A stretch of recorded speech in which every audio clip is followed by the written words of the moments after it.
제가 대학원을 졸업을 할 때 논문을 쓰고 졸업을 했는데 그때 그 논문의 제목이 평신도 사역과 교회 성장이라는 책의 제목을 갖고 있는 논문입니다. 제가 그때까지만 해도 그 소원을 갖고 있었던 것이 무엇인지 딱 느낌이 오시죠? 그때까지만 해도 제가 목회하는 데 소원이 있다면은 큰 교회를 한번 해보는 거였습니다.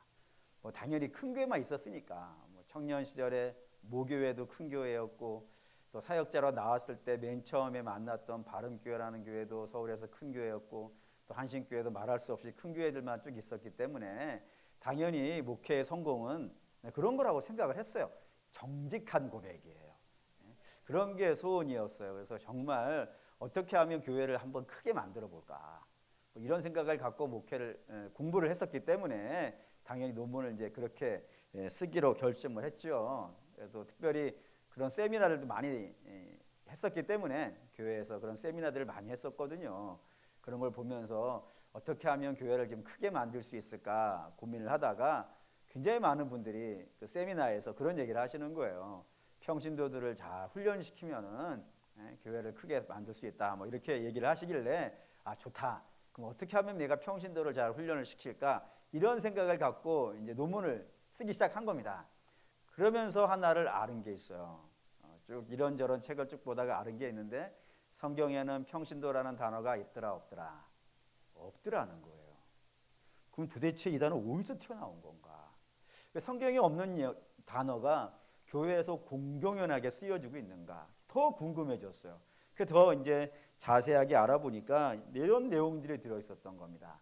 이 라이코스라고 하는 단어가 평신도라고 하는 라틴어예요. 라이코스라는 게.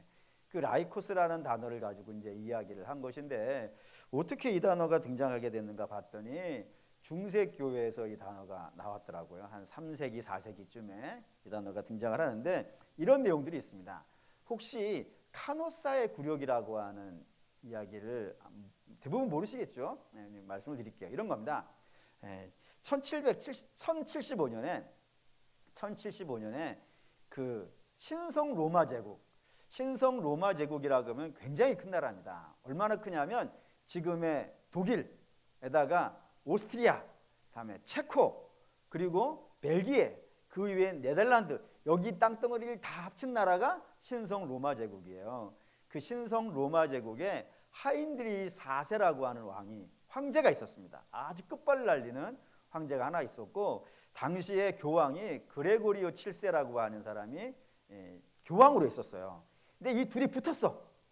한번 세게 붙은 거예요. 그러니까 이 하인리 4세가 너무 열받아가지고 교황을 향해서 뭐라고 얘기했냐면 저 가짜 성직자라고 이렇게 얘기를 한 거예요. 그러니 가짜 성직자라고 하는 이야기를 들은 이 그레고리오 7세가 어떻게 했어요? 용납할 수가 없는 거예요. 그래가지고 교회에서 공식적으로 하인리 4세를 파문을 시켜버렸어요. 그래서 이제 완전히 갈라섰는데 그때 이제 유럽에 있는 황제들 그리고 귀족들 수많은 성직자들 있지 않겠습니까? 그 사람들이 하인리 4세가 생각할 때는 어느 정도는 내 편을 들어주겠지라고 생각을 했는데 한 명도 예외하지 않냐고 전부 교황 편을 들은 거예요. 그러니 유럽 전체에서 이 신성 로마 제국 황제가 왕따를 당해버린 겁니다. 그러니 뭐 이거 사방 군대에서 적이 되었고 그 사방 군대에서 막 쳐들어오려고 난리를 치니까 이 상태로 있으면 안 되겠다 싶어가지고 교황한테 항복 문서를 보내는 겁니다. 교황님 잘못했습니다. 한 번만 봐주십시오. 이렇게 문서를 보냈어요. 그랬더니 이 교황이 그 문서를 던져버린 거예요. 쳐다도 안 보고. 받아들일 수 없어. 난 너를 믿을 수 없어. 하니까 이 신성 로마 제국 황제가 카노사라고 하는 곳으로 가가지고 그때 겨울이었거든요. 막 눈발이 막 날리는 어마어마하게 추운 날 그 교황이 있는 이 카노사에 가서 맨발로 눈발에 서가지고 3일간을 빌었어요. 용서해달라고. 3일간을 비니까 그제서야 황제가 용서해 주었다. 그래서 교권 앞에 황제권이 어떻게 됐다는 거예요. 완전히 그냥 이건 무너진 정도가 아니라 죄송한 표현인데 이해를 돕기 위해 쓸게요. 작살나버린 거예요. 그 이후로 뭐 누가 이 교황에게 덤비기나 하겠습니까? 모든 세상의 권력들이 다 황제 앞에 고개를 숙이고 그 위에 지령을 따르는 그런 시대가 되어진 겁니다. 그러니 교황이 그 정도의 힘이 있다 그러면은 그 밑에 있는 신부들은 어떻겠어요? 원래 주인이 끝발 날리면 종도 어때요? 이건 뭐 당연한 거 아니겠어요? 뭐 주인이 막 어마어마한 힘이 있으니까 그 집의 종들까지도 막 대단했었고, 그래서 신부의 힘이 어마어마하겠습니다. 그래서 지금도 신부를 영어로 뭐라 그래요? father라 그래요. 아버지라 그래요. 그 정도의 권한을 갖고 있는 것이 이 신부였다 이겁니다. 그러니 그런 성직자들이 일반 성도하고 자기들하고 같은 급으로 높기를 원하겠습니까? 용납이 안 되는 거예요. 왜? 우리는 라틴어로 성경을 읽을 수 있고, 그 당시에 귀족 언어가 라틴어였거든요. 라틴어로 성경을 읽을 수 있었고 라틴어로 설교를 할 수 있는 그 정도로 학식이 뛰어난 사람이고, 황제마저도 우리 앞에 와서 엎드릴 수밖에 없는 그런 세상의 권력마저도 대단히 가지고 있는 그런 사람인데, 일반 성도들하고 자기들을 같은 급으로 놓을 수가 없는 거예요. 그래서 이걸 분리시키려고 했습니다. 분리시키길 원해가지고 성경에 비슷한 라이코스라는 단어와 비슷한 단어가 하나 있긴 있어요. 그게 뭐냐면 라오스라고 하는 단어가 있는데, 이 라오스라는 단어는 어떤 뜻이냐면 성도라는 개념이 전혀 없어요. 그냥 백성, 이방 백성도 라오스, 이스라엘 백성도 라오스, 이렇게 불리는 단어예요. 그러니 이거는 교회랑 신앙과 전혀 관계없이 어떤 의미로 이해된 거냐면 권력이 없는 자가 라오스예요. 그거를 가져다가 라이코스라는 단어로 바꾼 겁니다. 그래서 성도는 우리가 말하는 흔히 말하는 평신도라는 건 어떤 의미겠어요? 그러니까 교권이 없는 자. 그럼 성직자는요? 교권이 있는 자, 권세가 있는 자를 성직자로 부른 것이고 권세가 없는 자를 평신도라 불렀다 이거예요. 그러니 여러분들은 평신도라는 이야기를 들으면 짜증이 나야 돼. 알레르기가 있어야 된다니까요. 무시하는 단어예요. 무시하는 단어. 그러니까 겸손한 단어가 아니에요. 나를 겸손하게 낮추기 위해서 평신도라고 부르는 게 아니고, 원래 평신도라는 단어는 교권을 가진 자들로 하여금 멸시와 천대의 용어로 쓰던 단어들란 말이에요. 그거를 교회에서 일반적으로 쓰고 있다는 건요, 너무 안타까운 일이라 이겁니다. 그러니 뭐 몇 번을 말씀드렸어요. 우리는 우리 자신을 평신도라 부르지 말자. 대신에 뭐라고 부르자? 그렇죠. 성도. 성도라 불러야 된다 이거예요. 성도란 단어 히브리어에는 뭐라고 되어 있냐면 코데시 라고 부르는 단어이고, 헬라어로는 하기오스 이렇게 부르는 단어예요. 이 두 단어 뜻이 동일해요. 코데시라고 불리든 하기오스라고 불리든 똑같아요. 그 뜻이 뭐냐면 거룩한 자예요. 이게 평신도와 급이 다르죠. 멋있지 않습니까? 거룩한 자. 그게 성도예요. 근데 이 이름만 멋있는 게 아니라 실제로 성경 안에서 빛나는 사람들만 놓고 봤을 때, 빛나는 사람들의 대부분은 다 뭐예요? 여러분들이 성경에 알고 있는 성직자 한번 대봅시다. 하나만 제가 힌트를 드릴게요. 아론, 비느하스. 또 대봅시다. 내가 2개 냈으니까 여러분들이. 없죠? 그럼 우리가 일반 말로 성도 한번 대봅시다. 아브라함, 이삭, 야곱, 요셉, 그리고 여호수아, 뭐 다윗, 솔로몬, 다니엘. 뭐 얼마나 더 될까요? 전부 성도의 전부, 성직자 아니에요. 정말로 멋있는 역할로 등장하는 사람들이라 이겁니다. 그런 관점에서 보면 느헤미야도 성직자 아니에요. 성도예요. 이 성도가 와서 성직자가 하지 못하는 일을 했단 말입니다. 뭐 예를 들어서 느헤미야가 원래의 직업은 뭐였어요? 술관원이었어요. 비서였어요. 비서. 황제 비서였어요. 그 비서가 황제한테 나 지금 에루살렘에 가서 성벽을 좀, 예루살렘 성을 짓고 싶다. 나한테 지금 기회를 좀 달라라고 통사정을 해가지고 황제로부터 명을 받아 와가지고 이 예루살렘에서 예루살렘 성을 짓는 거예요. 그것도 며칠 만에, 52일 만에. 이 52일 만에 지었다는 것, 기간으로도 굉장히 짧은 기간이지만 그 앞에 왕족으로 불렸던 스룹바벨도 못한 일이에요. 당시에 스룹바벨 시대 때 대제사장이 여호수아인데 그 여호수아와 스룹바벨이 힘을 합쳐도 못한 일이에요. 그 뒤에 학사 에스라, 이 사람은 레위인인데 이 사람도 결국에는 못 해낸 일이에요. 그 일을 누가 해냈냐면 성도인 느헤미야가 이걸 했다 이거예요. 대단하죠. 근데 그뿐이 아니라 지난번에 여러분에게 설교 드렸다시피 두 가지 개혁을 했어요. 돌아가기 전에, 페르시아로 돌아가기 전에 두 가지 개혁을 하는데, 하나는 이 성을 봉헌하더라. 이때까지는 성전을 봉헌했는데 성도 봉헌하더라. 다시 말해서 신앙의 삶과 일반 생활에서의 삶이 구별되지 않는 삶을 사는 것을 목표로 했더라 말씀을 드렸고, 두 번째는 성 안에 살고 있었던 이방인들을 다 쫓아냈더라 라는 것까지가 개혁이라고 말씀을 드렸어요. 그리고 이거를 하다가 이 개혁을 완수하지 못하고 자기의 임기가 끝나버린 겁니다. 끝나서 다시 페르시아로 돌아갔어요. 돌아가고 나서 이 개혁을 완수하지 못했었기 때문에 다시 황제에게 부탁을 합니다. 황제님, 이렇게 했겠지, 뭐 성경에는 안 나오니까 잘 모르겠어요. 근데 뭐 그렇게 했을 거예요. 황제님, 제가 다시 한번 예루살렘에 가서 총독 한 번만 더 얘기해 주세요. 그래서 어렵게 허락을 받았는지 쉽게 허락을 받았는지는 알 수는 없지만 왕에게 허락을 받아가지고 다시 예루살렘으로 돌아왔다 이겁니다. 돌아와서 나머지 개혁을 하는데 총 4가지를 했다라고 되어 있는데, 오늘은 한 가지만 좀 봐야 될 것 같아요. 한 가지, 느헤미야 13장 8절 9절입니다. 8절 9절 읽을게요. 내가 심히 근심하여 도비아의 세간을 그 밖으로 다 내어 던지고 명령하여 그 방을 정결하게 하고 하나님의 전의 그릇과 소재물과 유황을 다시 그리로 들여 놓았느니라 했습니다. 도비아라는 사람이 등장하는데, 먼저 이 이야기를 하려면 도비아라는 사람을 좀 알아야 되는데, 이 도비아가 자기의 집무실을 예루살렘 성 안에 가지고 있는 거예요. 그것도 예루살렘 성보다도 더 깊숙한 곳에 성전 안에, 그것도 성전에서 11조를 넣는 그 창고 안에 이 사람이 집무실을 가지고 살고 있더라 이겁니다.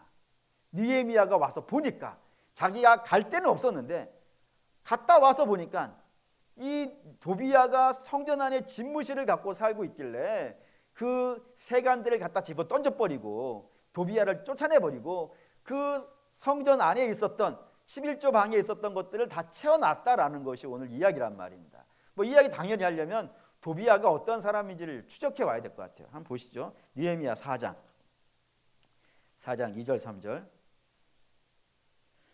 4장 2절 3절에 도비아라는 사람이 어떤 사람인지를 처음 등장시킬 때 이 이야기를 하고 있어요. 2절 3절 읽겠습니다. 자기 형제들과 사마리아 군대 앞에서 일러 말하되 이 미약한 유다 사람들이 하는 일이 무엇인가? 스스로 견고하게 하려는가? 제사를 드리려는가? 하루의 일을 마치려는가? 불탄 돌을 흙무더기에서 다시 일으켜는가 하고 암몬 사람 도비아는 곁에 있다가 이르되 그들이 건축하는 돌 성벽은 여우가 올라가도 곧 무너지리라. 예루살렘 성을 건축한다 그랬더니 이 예루살렘 성 건축하는 거에 대해서 가장 극렬하게 반대했던 사람이 사마리아 총독인 산발랏이라고 되어 있는 거예요. 근데 그 산발랏 옆에서 이 예루살렘 성 짓는 것을 조롱하고 멸시하고 마치 여우가 한 마리 올라가도 무너질 것 같다라고 이야기했던 사람이 누구라고요? 그게 도비아라고 하는 사람으로 등장한다 이겁니다. 그리고 그 도비아의 출신 성분이 나왔어요. 뭐라고요? 암몬 사람이라고요. 이 암몬 사람 어떤 사람이냐? 신명기 가죠. 신명기 23장 3절입니다.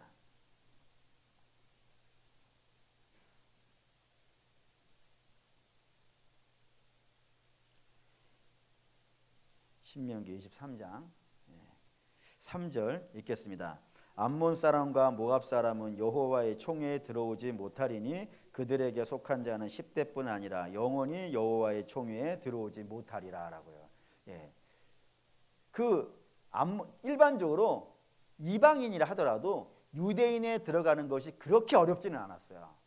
어떻게 하면 유대인의 사회에 들어갈 수 있냐면 개종을 하는 겁니다. 개종을 할 때는 2가지를 하는 걸로 되어 있어요. 하나는 할례를 받는다는 것이고, 두 번째는요 율법을 지키겠다고 약속을 하는 겁니다. 그러면은 그 즉시 들어갈 수가 있었어요. 근데 이 아무리 들어가고 싶어도 못 들어가는 사람들이 여기에 이제 등장을 하는데 23장에 몇몇 사람들이 등장을 해요. 뭐 사생아도 있고 고환이 없는 자도 있고 또 뭐 에돔 사람도 있는데 에돔 사람은 당장은 못 들어가지만 그렇게 약속을 하면 언제는 들어갈 수 있냐면 3대가 지나면 들어갈 수 있다. 예. 8절에 3대 후에는 그 자손이 들어갈 수 있다라고 되어 있단 말입니다. 그런데 영원히 못 들어가는 자가 있더라 이거예요. 그 영원히 못 들어가는 자가 암몬과 모압이라고 되어 있는데 그들이 못 들어가는 이유를 성경은 이걸로 들었어요. 한번 이거 보시죠. 예. 4절 읽겠습니다. 그들은 너희가 애굽에서 나올 때 떡과 물로 너희를 길에서 영접하지 아니하고 메소포타미아의 부돌 사람 부올의 아들 발람에게 뇌물을 주어 너희를 저주하게 하려 하였으나라고 했습니다. 여기 이제 발람이 등장하는 겁니다. 근데 우리가 일반적으로 알고 있기로는 발람을 불러온 자가 누구예요? 네, 모압 왕 발락이었다고요. 그래서 암몬하고는 관계 없을 거라고 생각하는데 성경 그 암몬도 이 사건에 끼어 있다. 그것도 모압 사람 앞에 써놓은 거 보니까 만만치 않게 이스라엘이 가나안에 들어가는 것을 적극적으로 반대했고 저주했고 했던 사람들이 이 암몬 사람이라고 되어져 있다 이겁니다. 그렇기 때문에 이들은 총회도 10대가 아니라 영원히 못 들어가는 자인데 그런 못 들어가는 자가 예루살렘에 들어와 있고 그것도 성전 안에 들어와 있고 그것도 11조 창고 안에까지 가장 깊숙한 곳까지 사람이 들어갈 수 있는 가장 깊숙한 곳까지 들어가서 자리를 잡고 살고 있더라는 겁니다. 그럼 당연히 이제 궁금하셔야 되는 거예요. 어쩌다가 이렇게 됐는가? 어쩌다가 이렇게 들어가지 못하는 사람이 이렇게 깊숙한 곳까지 들어가서 이스라엘을 좌지우지하고 있는가? 성경이 이렇게 이야기하고 있습니다. 6장 18절. 6장 18절. 느헤미야 6장 18절. 6장 18절. 6장 18절 읽겠습니다. 도비야는 아라의 아들 스가냐의 사위가 되었고 도비야의 아들 여호하난도 베레가의 아들 무슬람의 딸을 아내로 맞이하였으므로 유다에게 그와 동행한 자가 많았습니다라고요. 여기 이제 도비야가 어떻게 들어와 있는지를 설명을 하는 부분인데 도비야라는 사람 자체가 누구의 사위였다고요? 예. 아라의 아들 스가냐의 사위였다고요. 이 아라가 누군가? 쉽게 표현을 할게요. 아라가 누구냐면은 우리식으로 말하면은 박씨 가문입니다. 제가 종종 그러죠. 대한민국의 그 수많은 백성들 중에서 100가지 성이죠. 백성은 100가지 성을 백성이라 그러는 거예요. 그 100가지 성을 가진 사람들 중에서 가장 명문 가문은 박씨. 여러분 마음대로 생각하세요. 저는 그렇게 생각하니까 그게 아라의 가문이에요. 이스라엘 최고의 명문 가문. 그것도 그냥 돌아온 바벨론에서 돌아온 최고의 명문 가문의 사위가 도비야라고요. 뿐만 아니라 이 도비야의 아들이 여호하난인데 그 여호하난도 무슬람이라고 하는 베레가의 아들 무슬람의 딸이라고 되어 있는데 베레가 역시 이스라엘의 명문 가문이에요. 그 명문 가문의 딸을 자기 아들하고 결혼을 시켜가지고 통혼을 한 그런 상태의 사람이라고 이야기해주고 있습니다. 뿐만 아니라 이건 좀 약간 추정인 부분이 없잖아 있지만 당시의 대제사장이 엘리야십인데 그 엘리야십하고도 이 도비야가 사돈 관계였다라고 되어져 있어요. 그러니 이스라엘 정치, 종교, 사회 그 모든 분야에 있는 사람들하고요 다 사돈 관계로 묶여져 있는 겁니다. 그것도 한두 명이 아니라 우리가 아까 18절에서 보았듯이 유다의 많은 사람들이 그러니까 유력한 사람들하고 다 통혼으로 묶여져 있기 때문에 그 밑에 있는 사람들도요 자연스럽게 그 수하로 부릴 수 있는 정도가 된 거예요. 그래서 일이 어떤 결과를 만드냐면 6장 17절 볼까요? 6장 17절 읽겠습니다. 또한 그때의 유다의 귀족이 여러 번 도비야에게 편지하였고 도비야의 편지도 그들에게 전달되었다고요. 그래서 이 많은 따르는 사람들이 그 사돈관계로 연결되어져 있어가지고 따르는 그 수많은 사람들이 지금 느헤미야가 무엇을 하고 있는지 보고를 누구한테 하더라고요? 도비야에게 보고를 하고 있더라 이거예요. 그리고 도비야가 편지를 보냈는데 그럼 당연히 그 편지는 뭐겠어요? 보고를 했으니까 당연히 뭐를 받아야 되는 거예요? 지시를 받아야 되는 것 아니겠어요? 그래서 도비야의 지시를 받아가지고 이 예루살렘에서 이 높은 고관들이 그런 일들을 행하고 있더라 이겁니다. 뿐만 아니라 19절도 한번 볼까요? 19절 읽겠습니다. 그들이 도비야의 선행을 내 앞에서 말하고 또 내 말도 그에게 전하매 도비야가 내게 편지하여 나를 두렵게 하고자 하였더라고요. 심지어는 어떤 일도 했냐면 느헤미야 앞에 와가지고 도비야는 사람 훌륭한 사람입니다. 비록 암몬 사람이지만 훌륭한 사람입니다. 아니 훌륭한데 훌륭하다 하는 건데 그렇다 치더라 이거예요. 근데 안 훌륭하다니까요. 앞에 봤지 않습니까? 이스라엘이 성 지어서 온전하게 예배를 드리겠다라고 하는 그런 열심을 내고 있는데 그 앞에서 조롱하는 자가 어떻게 훌륭한 자가 돼요? 근데 그런 자를 훌륭한 자라고 이야기를 하고, 그리고 그에게서 편지를 받아와가지고 느헤미야한테 전달해 줬는데 그 느헤미야에게 전달된 편지가 어떤 내용이더라고요? 느헤미야를 위협하는, 협박하고 공격하는 그런 메시지를 갖다가 주는 자들이 어떻게 훌륭한 자라고 이야기를 할 수 있겠냔 말이에요. 근데 그런 자를 훌륭한 자라고 하면서 지켜 세우고 그러더라 이겁니다. 그래서 심지어는 13장 오늘 본 거지만 13장 4절 5절 13장 4절 5절 읽겠습니다.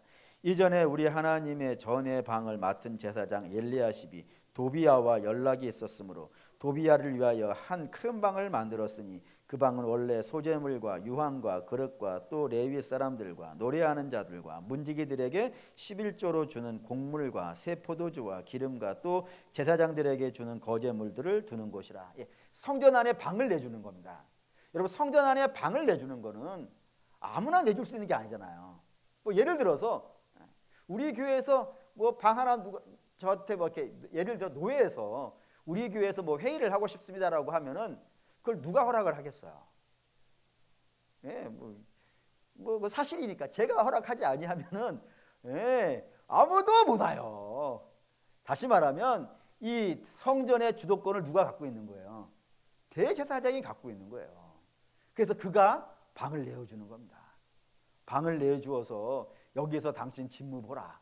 서로 연락하면서 이런 상황을 만들어져 있더라 이거예요. 그래서 이 성전과 예루살렘 곳곳에 이 도비야라고 하는 암몬 사람의 손이 미치는 곳이 있더라 없더라? 미치지 않는 곳이 있더라 없더라? 없더라. 모든 곳에 손이 미쳐가지고 성전 안까지 손이 미치고 성전의 재물까지 손을 대고 있으니까 이스라엘 안에 손 안 대는 곳이 어디 있겠어요. 모두가 이 이방 사람에 의해서 지배를 받고 있었다 이겁니다. 그런 자를 대제사장마저도 그에게 방을 내어주는 자를 고관 대작들이 그의 지시를 받는 자를 느헤미야가 어떻게 했다고요? 쫓아냈다 이거예요. 그게 개혁이라니까요. 사랑하는 여러분 이게 중요하다 이겁니다.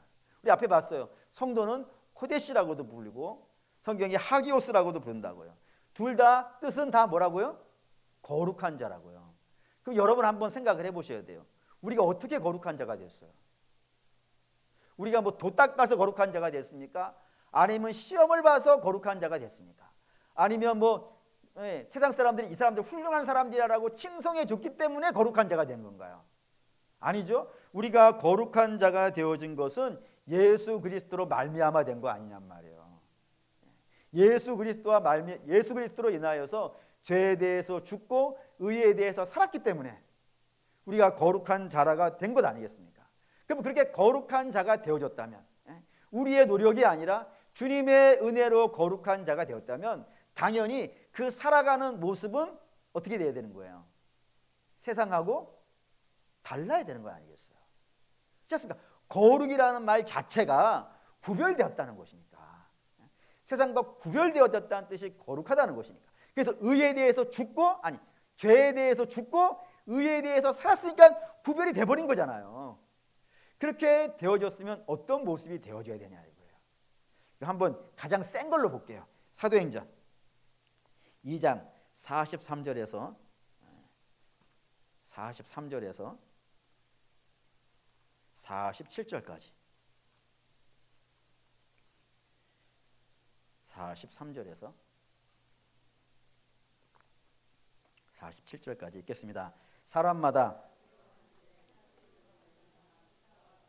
많이 나타나니 믿는 사람이 다 함께 있어 모든 물건을 서로 통용하고 또 재산과 소유를 팔아 각 사람의 필요를 따라 나눠주며 날마다 마음을 같이하여 성전에 모이기를 힘쓰고 집에서 떡을 떼며 기쁨과 순전한 마음으로 음식을 먹고 하나님을 찬미하며 또 온 백성에게 칭송을 받으니 주께서 구원받은 사람을 날마다 더하게 하시느니라. 이 말씀 되게 많은 성도들이 약간 좀 부담스러워하는 내용이 되죠. 왜 부담스러워하냐면 통용하고 나눠주고 뭐 이런 걸로 인하여서 우리가 부담스러워하는 그런 면이 없지 않아 있죠.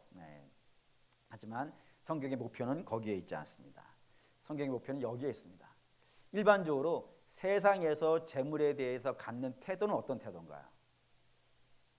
갖는 거죠. 소유하는 거예요. 그래서 많이 갖고 많이 소유한 사람을 칭송을 합니다. 뭐 부자라 그러고 성공한 사람이라 그러고 이렇게 칭송을 하죠. 그렇기 때문에 그런 마음이 있기 때문에 세상이 그런 대접을 해주기 때문에 이 땅에 있는 사람들은 그런 대접을 받기 위해서 부진장 열심히 하잖아요. 더 많이 가지려고 더 많이 소유하려고 굉장히 애를 쓰지 않습니까? 그래서 그 애씀이 때로는 겁나게 지나쳐가지고 뭐까지도 하냐면 남의 것을 빼앗기도 한다 이거예요. 그게 복이라고 생각하니까. 예전에 제가 좀 어렸을 때 친구가 뭐 지금 연락 잘 못하지만 친구가 하나 있는데 그 친구가 영업사원이었어요. 근데 꽤 한 30년 전이니까 영업사원이었는데 그 친구랑 같이 뭐 차 한잔 하시는 중에 옆에서 뭐 열쇠가 떨어졌어요. 근데 뭐 지금은 그런 열쇠가 흔한데 그 당시에는 그런 열쇠가 흔하지 않았어요. 이렇게 뭐 카드키 같은 그런 거였어요. 30년 전에 카드키 보셨나요? 30년 전에는 이런 거였어요. 문고리에다가 숟가락 딱 꽂아 놓는 그런 자물쇠였는데 카드키를 갖고 있는 거예요. 이게 뭐냐고 그랬더니 이게 열쇠라는 겁니다. 뭐지 쓰는 열쇠인데 이런 게 있냐 했더니 자기 서랍을 잠그는 열쇠라는 거예요. 뭔 사무실에 서랍을 왜 잠궈? 라고 얘기했더니 잠궈야 된다는 거예요. 왜 잠그냐면 그 서랍 안에 자기 거래처가 있대요. 근데 이 거래처를 옆 테이블에 있는 사람이 가져간다네. 그래서 그곳으로 자기가 계약을 맺어버린다. 자기는 그 계약 하나를 따기 위해서 수개월 때로는 수년을 애써온 건데 그거를 싹 가져가가지고 자기가 계약해버린 사람이 있더라는 거예요. 한 사무실에서 때로 같이 회식을 하는데 서로 파이팅을 외치는데 같은 부장 밑에 있는데 같은 과장 밑에 있는데도 그런 행동을 하더라는 거예요. 충격적이지 않습니까? 그러니까 뭐 비일비재하잖아요. 내가 선거에 이길 수 있다면 뭐 거짓말을 하고 사기를 치고 흑색소재라는 걸 아무렇지 않게 하잖아요. 세상에 그런 것이 있어요. 뿐만 아니라 뭐 여러분들은 그런 일이 없었겠지만 저는 그런 경험을 당한 것이 있어서 말씀드리는데 제가 이래봬도 태권도 3단이라고 아시죠? 왜 태권도를 이렇게 3단까지 따게 됐냐면은 저희 집 어른이 저를 부르셨어요. 부르셔서 하는 말이 뭐냐면 야, 너 맞고 오지 말고 패고 와 그런 거였어요. 왜냐면 그때 되게 많이 맞고 다녔나 봐요. 지금이야 맞고 안 다니지만 그때는 되게 많이 맞고 다녔나 봐요. 그래가지고 맨날 집에 울고 들어가니까 하도 속상하셨는지 저를 손을 잡고 태권도장에 넣고 얘는 이제 안 맞고 때리고 오게 해주세요 하는 걸로 제가 태권도를 배웠어요. 그래서 3단까지 땄다면 뭐 어마어마한 거죠. 우리는 그런 마음이 있어요. 우리 자녀가 맞고 오는 게 나아요? 저 패고 오는 게 나아요?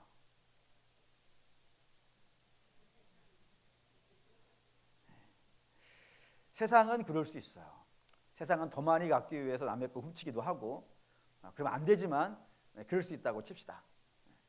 또 세상은 내 자녀가 맞고 오는 것보다는 돌멩이 들고 머리라도 찍고 오는 게 낫다라고 할 수 있다라고 생각을 해봅시다. 그런데 교회도 그래야 될까라는 거예요. 성도도 그래야 될까요? 여러분, 성도의 자랑은 뭐죠? 성도의 자랑 한번 봅시다. 갈라디아서 4장 14절. 갈라디아서 4장 14절.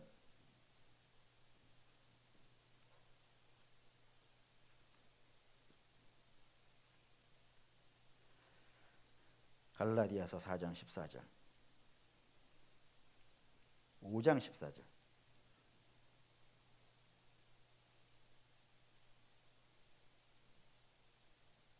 네, 5장 14절이 아니네. 요즘은 가끔 까먹어요. 6장 14절 죄송합니다. 6장 14절. 6장 14절. 네, 읽겠습니다. 그러나 내게는 우리 주 예수 그리스도의 십자가 외에 결코 자랑할 것이 없으니 그리스도로 말미암아 세상이 나를 대하여 십자가에 못 박히고 내가 또한 세상에 대하여 그러하니라. 예, 성도의 자랑은 뭐요라고요? 십자가라고요. 십자가가 저들에게 왜 자랑이 되는가요? 십자가는 우리에게 두 가지 이야기를 해주고 있습니다. 첫 번째 이야기는 우리가 어떻게 구원받았냐 이거예요. 우리가 어떻게 해서 하나님의 자녀가 되었냐 이겁니다. 어떻게 해서 된 거예요? 우리 주님이 우리를 위해 죽으신 거란 말이에요. 죽으셨기 때문에 그래서 우리가 구원받은 겁니다. 자랑이 되죠. 그래서 성경은 우리에게 이렇게 얘기해줘요. 그 십자가가 자랑스러운 자는 회개하고 예수를 믿고 세례를 받으라고. 회개하는 거죠. 회개는 뭐를 하는 거예요?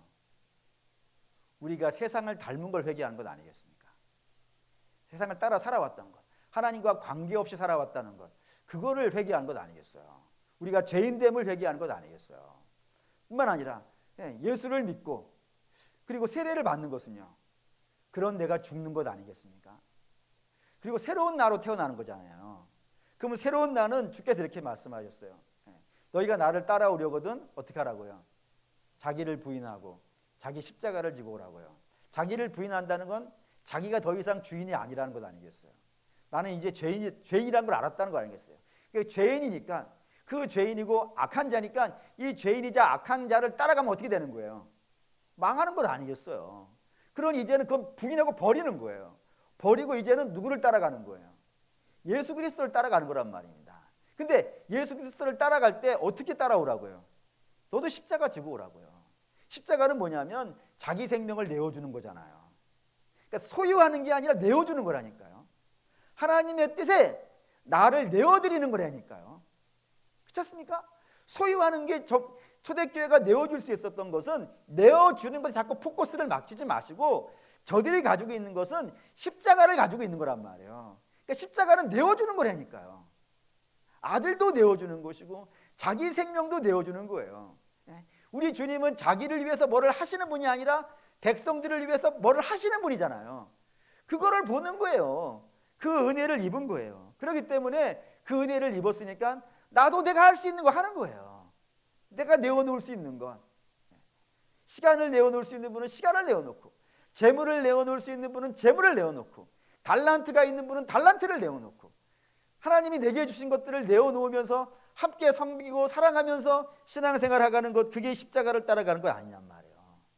그런 삶을 살아가는 것, 그게 십자가를 따라가는 거라 이겁니다.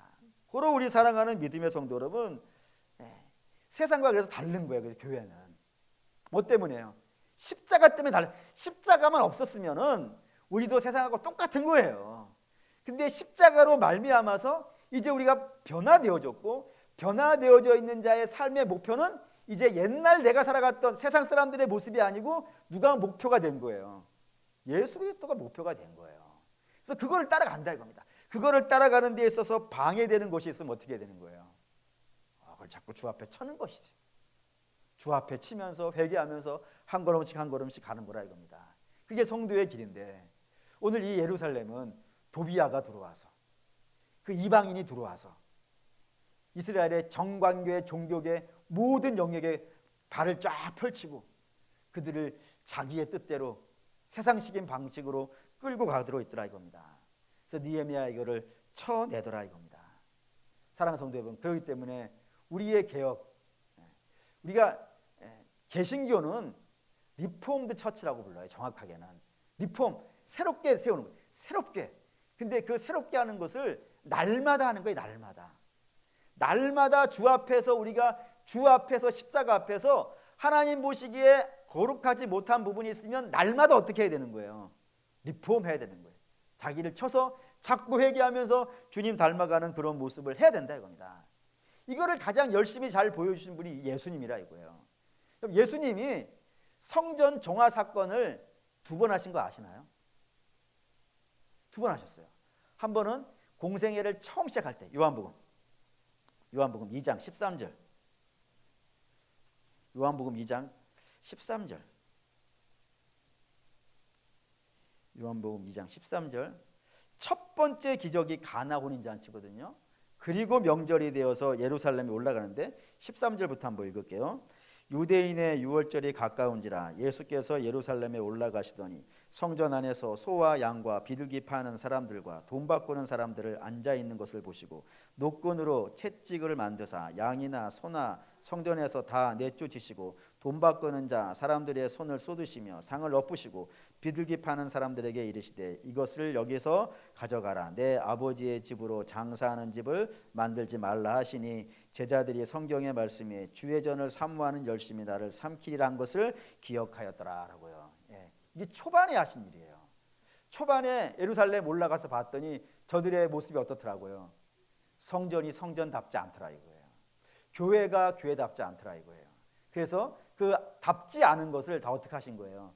내치셨다 이겁니다. 처음에 공생애 시작하고 첫 번째 예루살렘에 올라갔을 때, 그리고 마지막에 올라갔을 때 보시죠. 마태복음 21장 12절 13절. 마태복음 21장 12절 13절 읽겠습니다. 예수께서 성전에 들어가사 성전 안에서 매매하는 모든 사람들을 내쫓으시며 돈 바꾸는 사람들의 상과 비둘기 파는 사람들의 의자를 둘러 엎으시고 그들에게 이르시되 기록된 바 내 집은 기도하는 집이라 일컬음을 받으리라 하였거늘 너희는 강도의 소굴을 만들었도다. 두 번이나 동일한 일을 하셨다 이거예요. 두 분 예수님 예루살렘에 가실 때마다 그 예루살렘의 거룩하지 않은 모습을 보면서 내어주시는 그런 일을 하시더라 이겁니다. 고로 사랑하는 믿음의 성도 여러분, 예수님의 공생의 첫 번째 사건, 예루살렘에 가서 첫 번째 하신 것도 성전에서 거룩하지 못한 모습을 쫓아내는 것이었고, 마지막 성전에 올라가셔서도 죽기 직전까지도 하셨던 것이 거룩하지 않은 모습을 쫓아내시는 거였다 이겁니다. 그게 개혁이라고요. 그게 개혁이라고요. 그래서 이 느헤미야도 쫓아내는 거예요. 쫓아내는 거예요. 거룩하지 않은 것들을. 그럼 우리도 그래야 되지 아니하겠냐 이겁니다. 성도는 늘 우선은 자기를 봐야죠. 자기를. 그래서 성경이 우리에겐 거울이잖아요. 성경의 거울을 놓고 이 성경을 읽으면서 내 모습하고 먼저 비교하시는 거예요. 그래서 내 모습에 하나님이 기뻐하시지 않는 것이 있다면요, 아이고 회개하는 거예요. 자꾸 쳐내는 거예요. 그래서 거룩하게 가는 것, 그것이 성도의 일이고, 뿐만 아니라 또 하나는요, 주님의 교회, 이것도 마찬가지예요. 여기에도 하나님이 기뻐하시지 않는 모습이 있을 수 있다 이겁니다. 그걸 볼 때마다 쳐내는 거죠. 그걸 하는 거예요. 그걸 근데 오늘 누가 했다고요? 당연히 저와 같은 교육자들도 해야죠. 저는 뭐 성실자란 말을 워낙 안 좋아하니까 교육자가 맞죠. 교회 일을 하는 사람이니까 교육자가 해야죠. 근데 교육자만 하는 것이 아니라 여러분들도 하는 겁니다. 여러분도 여러분의 신앙을 개혁해 가셔야 돼요. 뿐만 아니라 교회에 주변부가 있으시면 안 돼요. 여러분 교회 주변부 아니잖아요. 예수 그리스도를 반성해 놓고 우리가 그 위에 연결되어 가지고 한 교회가 된 것 아니겠어요. 그러면은 여러분 건물이라는 것은 한 군데가 무너지면요, 그 다 무너지는 거 아니겠어요. 예를 들어 어린이부가 무너지면 교회 다 무너지는 거예요. 학생이 무너지면 다 무너지는 거예요. 청년이 무너지면 다 무너지는 거라니까요. 여신도 무너지면 다 무너지는 것이고 남신도 무너지면 다 무너지는 거예요. 안 그래요? 여러분 집에 어느 이만큼 전체는 아닌데 이쪽에 구멍 난 집에 그냥 사실랍니까? 아니잖아요. 그거 수리하고 그래야 되잖아요. 이 교회에 연약한 부분이 있으면 같이 애통하면서 기도하고 어떻게 하면 그 부분을 보수해서 주님이 기뻐하시는 교회가 되어질까 하셔야 된다 이거예요. 그거를 느헤미야가, 성도인 느헤미야가 하더라 이거예요. 그럼 어떻게 했을까요? 이걸 결론으로 합시다. 어떻게 했냐면 느헤미야의 13장까지 나오는데 느헤미야 13장까지 중에서 가장 많이 나오는 단어가 있습니다. 그게 뭐냐면 기도예요. 9번 기도한 걸로 되어 있어요. 13장 안에 이렇게 많이 기도한 사람 성경에 사실 찾아보기 없을 만큼 기도를 많이 한 사람이 느헤미야입니다. 고로 사랑하는 믿음의 성도 여러분, 바라고 원하는데 우리도 기도하시면서 우리의 신앙이 주 앞에 바르게 설 수 있도록, 세상과는 구별되어진 신앙을 가질 수 있도록 기도하셔야 되고, 그리고 기도하셨으면 이제 바꾸셔야죠. 그래서 이런 표현이 있어요. 이런 표현이 있어요. 작년에 한 회개는 올해 하면 안 돼요. 작년에도 그 회개를 해놓고 올해도 또 그 회개를 하고 있으면요, 뭐라고 해야 되려나? 너무 세게 나갈 것 같아가지고 여기서 끝낼게요. 네, 작년에 한 회개는 올해는 안 해야 돼요. 올해는 다른, 그게 그냥 숨기기 위해서 안 하는 게 아니라 그게 나아져야 돼. 나아져서 올해는 다른 문제를 갖고 씨름하고 있어야 돼. 그러면서 한 단계 한 단계 한 단계 성장해 가야 되는 것이 멋있는 거예요. 아멘입니까? 아멘이에요. 교회도 그래야 됩니다. 교회도 작년보다 더 나은 신앙이 되려고, 우리 교회가 작년에는 이 정도였지만 올해는 더 거룩해지는, 더 신실해지는 그런 모습으로 가도록 기도하시고, 함께 우리가 힘을 모아서 주님의 교회를 이끌어 가야 되리라 믿습니다. 그렇게 해가는 것을 느헤미야가 했다는 것 다시 한번 강조할게요. 다음 주에 좀 더 해야 되겠습니다. 다음 주에는 레위인에 대한 개혁, 그리고 안식일 개혁, 이런 거 나와요. 뭐 어마어마한 것들 나와요. 그런 것들을 이 성도가 해가고 있다는 것, 성도 무력하지 않습니다. 성도 아무것도 못하는 자들 아닙니다. 특별히 이 시대의 성도들은 중세 시대하고도 달라요. 중세 시대 성도들은 사실 글을 몰라가지고 문맹자들이 많아서 성경 실제로 못 읽는 사람 많았어요. 근데 지금은 성경 못 읽으시는 분들 없고 기도 못 하시는 분들 없어요. 근데 그때 일어났었던 믿음의 개혁들이 지금에 일어나지 않는다면 하나님 앞에 갔을 때 우리가 어떤 모습으로 서게 될까 심히 좀 부끄럽고 창피하고 그렇습니다.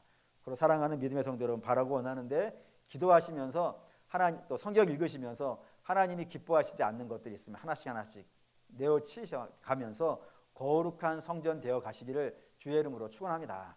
아멘. 기도하겠습니다.